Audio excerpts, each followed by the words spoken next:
Hi guys, this is Manu Mishra. So welcome back with the session जिसमें आज हम लोग 11th ऑफ मार्च के द हिंदू न्यूज़पेपर का एनालिसिस करने वाले हैं। एंड आज का जो न्यूज़पेपर है ना, बहुत शॉर्ट एनालिसिस होगा उसका। उसका रीज़न आपको पता लग जाएगा जब आप अपन एडिटोरियल सेक्शन में जाएंगे। So let's start the analysis of today's newspaper. So कल uh, 5 स्टेट्स में काउंटिंग थी। BJP, Uttarakhand, sorry UP, Uttarakhand, Manipur, Goa and Punjab, जिसमें से ऑलरेडी बीजेपी पंजाब को हटाकर ऑलरेडी वहां पर गवर्नमेंट वहां पर उनकी गवर्नमेंट फॉर्म थी। और इस इलेक्शन में भी उन्होंने चारों के चारों स्टेट्स में अपनी पोजीशन रिटेन कर लिया है। हाँ, पंजाब में रिजीम चेंज हुई है। पंजाब में पहले कांग्रेस थी, बट वहां पर आम आदमी पार्टी ने क्लीन स्वीप किया है। अराउंड 92 सीट्स लेकर आई है वो Aam Aadmi Party, and out of 117 seats. Okay, so जैसे कि वो उन्होंने दिल्ली में किया था, वैसे ही उन्होंने पंजाब में कर दिया। यही चीज बताएगी। बट इस इलेक्शन में बहुत बड़े बड़े चेहरे भी हारे हैं। लाइक यूपी से अगर हम डिप्टी चीफ मिनिस्टर का देखें, आपके केशव प्रसाद मौर्य, उनकी डिफीट हुई है। आपका अगर हम बात करें तो पुष्कर सिंह धामी, दी चीफ मिनिस्टर ऑफ उत्तराखंड, वो भी अपनी सीट हार गए। एंड चरणजीत सिंह चानी, वो भी 2 सीट से इलेक्शन लड़ रहे थे पंजाब में, वो भी हार गए। And even the Punjab Congress chief, आपका नवजोत सिंह सिद्धू, वो भी अपनी सीट हार चुके हैं। ओके, सो ये आज पॉलिटिक्स के बारे में थोड़ा ज्यादा दिया हुआ है, तो लिख लेना, सीट्स याद करने की जरूरत नहीं है। But Manipur and Goa with UP and Uttarakhand, BJP had gone majority, BJP has got majority, BJP NDA has got majority. हाँ, यूपी गोवा में लोग बोलेंगे 20 सीट्स मिली है तो मेजोरिटी तो नहीं है, बट हाँ, एक इंडिपेंडेंट और एमजेपी जो एक पार्टी है वहां पर, लोकल पार्टी है, उन्होंने बीजेपी का सपोर्ट किया है। मूविंग फर्दर, सो स्टेट की तरफ बढ़ते हैं अपन। या सो आज महाराष्ट्र की लेजिस्लेटिव असेंबली में महाविकास आघाड़ी गवर्नमेंट जो है वो बजट प्रेजेंट करेगी। लेकिन बजट के पहले हमें क्या पता, बजट के पहले एक दिन पहले क्या प्रेजेंट होता है, इकोनॉमिक सर्वे आता है। और इकोनॉमिक सर्वे में बताया गया, इकोनॉमिक सर्वे क्या बताता है बेसिकली, इकोनॉमिक सर्वे सेज कि हमने लास्ट ईयर कितना ग्रोथ किया, क्या क्या सेक्टर्स बढ़े, कौन कौन सेक्टर्स में डाउनफॉल आया, अनएम्प्लॉयमेंट कितना। तो पहले का भी बताता है कि लास्ट 1 साल में कितना हुआ, और फिर ये भी बताता है कि फ्यूचर में हमें क्या स्टेप्स लेने चाहिए जिससे हमारी ग्रोथ बढ़ जाए, और एस्टिमेशन बताता है। तो वही बताया गया कि जो स्टेट का इकोनॉमिक सर्वे प्रेजेंट किया गया, उस स्टेट के इकोनॉमिक सर्वे में महाराष्ट्र की जो इकोनॉमी है वो बताई गई कि it can expected to grow by 12.1% in the year of 2021-2022। ये चीज बताया गया। Okay, according to the state economic survey. और आज आपका बजट प्रेजेंट किया जाएगा। मूविंग फर्दर, या सो 8 मार्च को अगर हम हिंदी बेल्ट वाले एरियाज में देखें, आपके राजस्थान में देखें, आपका आपका राजस्थान, स्पेशली राजस्थान में हिल स्टॉर्म हुआ। तो हिल स्टॉर्म की वजह से बहुत सारे फार्मर्स का जो क्रॉप्स थी वो खराब हो गई, है ना, बहुत ज्यादा खराब हो गई। उनकी स्टैंडिंग क्रॉप्स थी बहुत ज्यादा खराब हो गई, ड्राई हो गई because of the hill storm. लेकिन हमारे लिए इंपॉर्टेंट ये है कि हिल स्टॉर्म होती क्या है। देखो, जब हम रेनफॉल की बात करते हैं तो रेनफॉल होती कैसे है। सो व्हाट हैपन, ये है क्लाउड, ठीक है। तो क्लाउड फॉर्म कैसे होता है, क्लाउड फॉर्म होता है आपका कि जब बहुत ज्यादा हीट पड़ती है तो इवेपोरेशन होता है। तो इवेपोरेशन आपने कभी देखा होगा, पानी गर्म करते होगे, तो जब पानी गर्म करते होगे तो वेपर्स ऊपर जाते हैं, vapours in a form of gas जाते हैं। तो भाई जब आपका सनलाइट बहुत ज्यादा पड़ती है, हीट बहुत ज्यादा पड़ती है, तो होता क्या है, बहुत हीट हो जाती है। हीट के चलते क्या होता है, जो वाटर होता है वो इवेपोरेट होता है, ऊपर जाता है, इवेपोरेट होके गैस के फॉर्म में। फिर एक लेवल आता है, जहां पर जो वेपर है वो कन्वर्ट हो जाता है आपका वाटर में, ठीक है, वाटर ड्रॉपलेट्स में। लेकिन वो वाटर ड्रॉपलेट्स इतने हैवी नहीं होते कि वो फॉल हो सके, तो फ्लोट करते हैं। और वो फ्लोट करते हैं, इकट्ठे फ्लोट करते हैं, तो बन क्या जाता है, क्लाउड। और जब क्लाउड आपका इतना भारी हो जाता है कि वो अपने आप को रेजिस्ट ना कर पाए, तो क्या होने लगती है, रेनफॉल होने लगती है। ठीक है, तो रेनफॉल होने का रीजन क्या है, हीट होती है, हीट के एवेपोरेशन होती है, एवेपोरेशन के बाद जो एवेपोरेशन से फिर क्लाउड फॉर्मेशन होता है। फिर क्लाउड फॉर्मेशन तो हो तो जाता है वाटर ड्रॉपलेट्स के फॉर्म में, बट इतना हैवी नहीं हो पाता कि फॉल हो सके, है ना। लाइट होता है तो फ्लोट होता है एयर में ही। लेकिन जब वेपर जब कन्वर्ट होता है उसमें आपका वन वेपर जब कन्वर्ट होता है, मतलब गैस जब कन्वर्ट होती है वाटर में, तो उसको कंडेंसेशन बोलते हैं, ठंडा हो जाना। तो जब वो चीज होती है, रेन होता है, और ऐसे हमारा इस प्रोसेस को हम लोग क्या बोलते हैं, प्रेसिपिटेशन। लेकिन हेलस्टॉर्म कैसे होती है? मान के चलो एक क्लाउड फॉर्म हो गया, अब बहुत हवा चली, वर्टिकली हवा चली, और ये क्लाउड है, वो क्लाउड कहां चला गया? थोड़ा ऊपर चला गया। अब ये ऊपर गया तो हमने देखा है कि जब एल्टीट्यूड बढ़ता है तो टेम्परेचर क्या होता है, डिक्रीज होता है। तो एल्टीट्यूड बढ़ा, टेम्परेचर डिक्रीज हुआ, तो पहले यहां तो वाटर था, लेकिन यहां क्या कन्वर्ट हो गया? आइस के फॉर्म में कन्वर्ट हो गया, सॉलिड बन गया। और जब सॉलिड बना, वाटर जब सॉलिड बनता है तो क्या बनता है? आइस बनता है। तो फिर क्या होता है? भारी तो हो ही गया। फिर जब गिरती है जब जब गिरता है, रेन होती है, तो किस फॉर्म में होती है? हिलस्टॉर्म के फॉर्म में होती है। तो इसके चलते हिलस्टॉर्म अकर किया, हिलस्टॉर्म अकर होती है। ठीक है। अब हेल स्टॉर्म से नुकसान क्या है? तो भाई सबसे ज्यादा नुकसान होता है एग्रीकल्चर में, क्योंकि आपकी क्रॉप्स होती हैं, उस पर क्रॉप से बहुत नुकसान होता है। इंजरीज बहुत ज्यादा होती हैं, है ना, और प्रॉपर्टी को डैमेज बहुत ज्यादा होता है, क्योंकि हिल स्टॉर्म में बर्फ गिरते हैं, ओले जिसको बोलते हैं ना हिंदी में, ओले गिरते हैं, तो प्रॉपर्टीज को डैमेज होता है, ह्यूमंस को डैमेज होता है, एग्रीकल्चर को डैमेज होता है। ठीक है, हार्वेस्टिंग सीजन में अगर गिर जाए तो। और एक चीज और, इसके लिए क्या गवर्नमेंट ने कोई स्टेप नहीं लिए? यस, गवर्नमेंट बहुत सारे स्टेप्स लेती है। गवर्नमेंट ने एक नई टेक्नोलॉजी भी आई थी, हेलस्टॉर्म कैनन। अब हेलस्टॉर्म कैनन होता क्या है? तो हेलस्टॉर्म कैनन के थ्रू, उस कैनन के थ्रू आपका अल्ट्रासोनिक साउंड्स निकलते हैं। उस अल्ट्रासोनिक साउंड्स के चलते जो हेलस्टॉर्म वाला क्लाउड फॉर्म होता है, उसको वो लोग डाइवर्ट कर देते हैं। डाइवर्ट इन द सेंस के तिर बितर कर देना, मतलब एक जगह फिर हेलस्टॉर्म नहीं गिरेगा। बहुत, जैसे कि मान के चलो सुपरसोनिक साउंड गया, तो सुपरसोनिक साउंड क्या करेगा? इसको डिवाइड कर देगा, क्लाउड को डिवाइड कर देगा चार पांच क्लाउड्स में। तो भाई एक क्लाउड यहां जाएगा, एक क्लाउड इधर जाएगा, एक क्लाउड उधर जाएगा, दूसरी जगह जाएगा। तो हिलस्टॉर्म तो अकर होती है, बट एक इकट्ठी एक जगह नहीं होती, डिफरेंट जगह होती है, जिससे डैमेज कम होता है।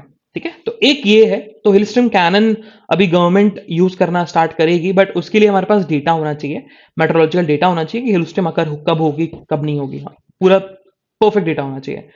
Okay, moving for the state news पे। सो एक आपका अमेरिकन रन आपकी प्रोग्राम है, आपका English access micro scholarship programme, जो कि run by the American embassy, America की एम्बेसी है वो रन करती है। एंड उन्होंने उस प्रोग्राम के चलते, उस माइक्रो स्कॉलरशिप प्रोग्राम के चलते, उन्होंने 25 स्टूडेंट्स को सिलेक्ट किया है from the state of Rajasthan, from 2 schools. And उन 25 बच्चों को इंग्लिश सिखाई जाएगी विथ फन, है ना, विथ फन। और ऐसे प्रोग्राम सिखाए जाएंगे जिससे उनकी कैपेबिलिटीज एनहेंस होगी, एंड उनका वो कैपेबिलिटीज हेल्प करेंगे उनके फ्यूचर एम्प्लॉयमेंट में। मूविंग फर्दर, या सो मीडिया वन वाला केस आपको अगर याद हो, तो मीडिया वन वाला केस हमने डिस्कस किया था। तो हुआ क्या था मीडिया वन वाले केस में? सो मीडिया वन का एक चैनल था, वो चैनल न्यूज चैनल था, और वो न्यूज चैनल एक प्रोग्राम स्टार्ट करने वाला था। बट उस प्रोग्राम पर यूनियन होम मिनिस्ट्री की नोटिफिकेशन आई और बोल दिया कि अब ये प्रोग्राम स्टार्ट नहीं करेंगे, और आपके इस प्रोग्राम के स्टार्ट होने से नेशनल सिक्योरिटी जो है ब्रीच हो जाएगी, जो कि आपका रिस्ट्रिक्शन है फंडामेंटल राइट का, freedom of speech and expression का, आर्टिकल 19(1)(a) का। ठीक है, नेशनल सिक्योरिटी, सोवरेनिटी। और होम मिनिस्ट्री की तरफ से नोटिफिकेशन आई तो प्रोग्राम रोक दिया गया। प्रोग्राम रोक दिया गया, और मीडिया वन का जो लाइसेंस था, वो लाइसेंस भी उन्होंने रिवोक कर दिया, है ना, लाइसेंस भी उन्होंने रिवोक कर दिया मीडिया वन एजेंसी का। अब मीडिया वन वाले कहां चले गए? सुप्रीम कोर्ट चले गए। और सुप्रीम कोर्ट जब गए तो सुप्रीम कोर्ट में उन्होंने बोला कि ये हमारे फंडामेंटल राइट का ब्रीच है। तो सुप्रीम कोर्ट ने क्या डायरेक्शन दिया? सुप्रीम कोर्ट ने बोला नहीं, सेंट्रल गवर्नमेंट ने रीजनेबल रीजन का रीजनेबल रीजन दिया है कि हमने क्यों प्रोग्राम रोका, और क्यों हम लोग लाइसेंस को एक्सटेंड नहीं कर रहे, क्यों हमने रिवोक कर दिया। तो उन्होंने सेंट्रल गवर्नमेंट का जो स्टेप था उसको अपहेल्ड किया। अब इससे दुखी होकर उन लोगों ने फिर से एक तरीके से रिव्यू पिटीशन फाइल करी है सुप्रीम कोर्ट में, और सुप्रीम कोर्ट ने अब सेंट्रल गवर्नमेंट को डायरेक्शन दिया है कि आप हमें यह बताओ, आप हमें इंटरनल फाइल्स दो। और इंटरनल फाइल्स मतलब ऐसी फाइल्स जिस बेसिस पर आपने मीडिया वन टीवी चैनल का जो लाइसेंस था वो रिन्यू करने से मना कर दिया था।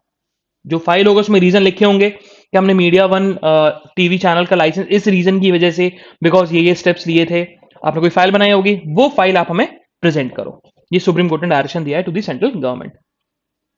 मूविंग फर्दर, सो कल हमने केस पढ़ा था केरला हाईकोर्ट वाला, जिसमें एक 10 साल की बच्ची प्रेग्नेंट हो गई because she is a rape victim. And उसके लिए, और वो 30 वीक्स प्रेग्नेंट है।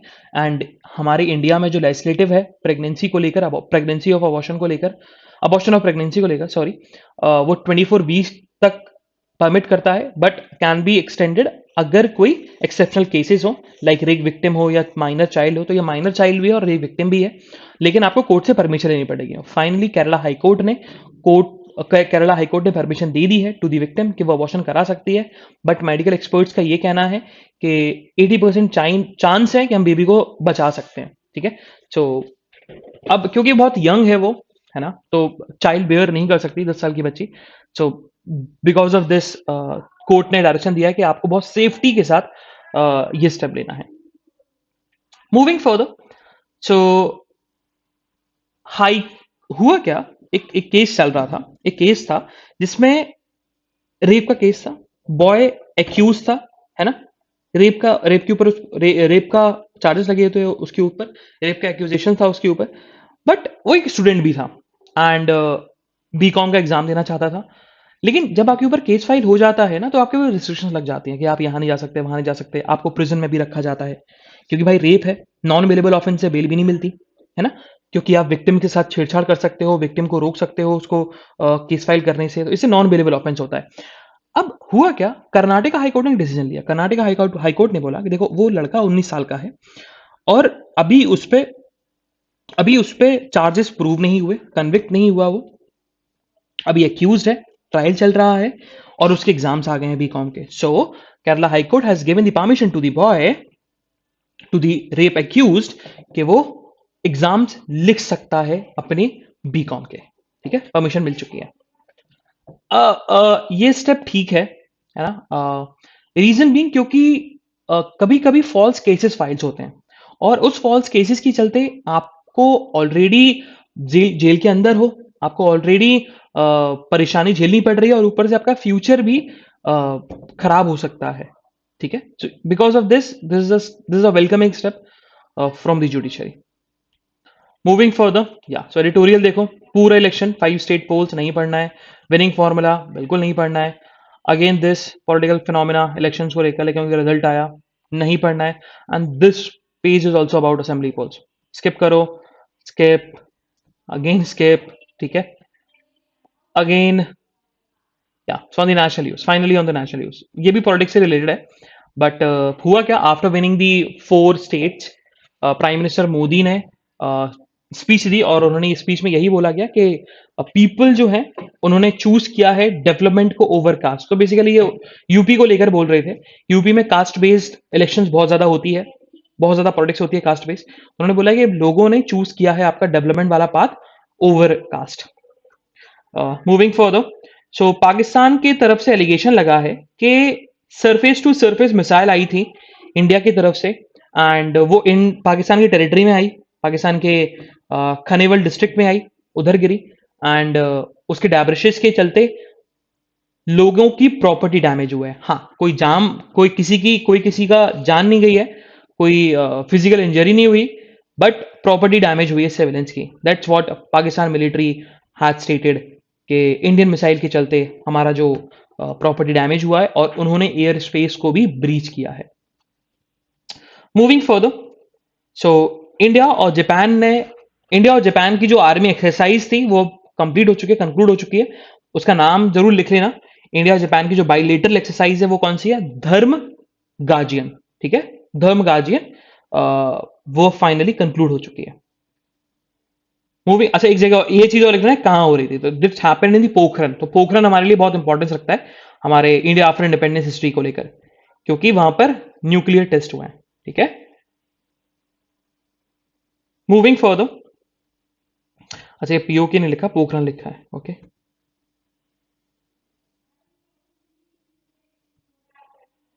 moving further on the world news, yeah, on the national news, let's see, yeah, on the world news, so what happened, so third round of talks भी हो चुकी है between Ukraine Russia, but कोई progress नहीं निकल रहा उसका, कोई भी उसमें कुछ ऐसा सोल्यूशन नहीं निकल रहा जिससे रशिया और यूक्रेन की जो क्राइसिस है उसको रोका जा सके। इसी चीज को लेकर बताया गया कि रशियन आर्मी जो है उन्होंने कीव को चारों तरफ से घेर लिया है और बहुत सारे यूक्रेन के सिविलियन जो है वो कंट्री छोड़ के जा रहे हैं। Moving further, so fifth national security adviser meeting थी, कोलंबो सिक्योरिटी कॉन्क्लेव हुआ था, है ना, आपका कोलंबो में। एंड उसमें जो आप हमारे एनएसए हैं, एनएसए चीफ हैं, national security adviser Ajit Doval, उन्होंने बोला है कि चारों नेशंस को साथ में मिलकर क्लोज कॉपरेशन करना चाहिए, मैरीटाइम सिक्योरिटी चैलेंजेस हैं उनको कॉम्बैट करना चाहिए, और मैरीटाइम आपकी रिपोर्ट्स हैं एंड इंफॉर्मेशन है वो शेयर करनी चाहिए बिटवीन दी स्टेट। तो ये लिख लेना एक जगह कि 4 कंट्रीज हैं, एनएसए की जो मीटिंग होती है, 4 Nations R India, Sri Lanka, Maldives and Mauritius, ठीक है, क्योंकि ये चारों के चारों नेशंस जो हैं वो इंडियन ओशंस में इनका बहुत बड़ा हाथ है, इंडियन ओशन में इनका बहुत बड़ा डोमिनेंस है। मूविंग फर्दर, सो बिजनेस न्यूज में ऐसी कुछ न्यूज नहीं है जो हमारे एग्जामिनेशन पर्सपेक्टिव के लिए इंपॉर्टेंट हो, and same goes with the sports news. So this is the analysis of today's newspaper, short and crisp, क्योंकि आज कोई एडिटोरियल भी नहीं था। सो हम लोग कल फिर मिलेंगे with some exciting news, exciting current affairs. तब तक के लिए bye bye, have fun and enjoy your day. Bye bye guys.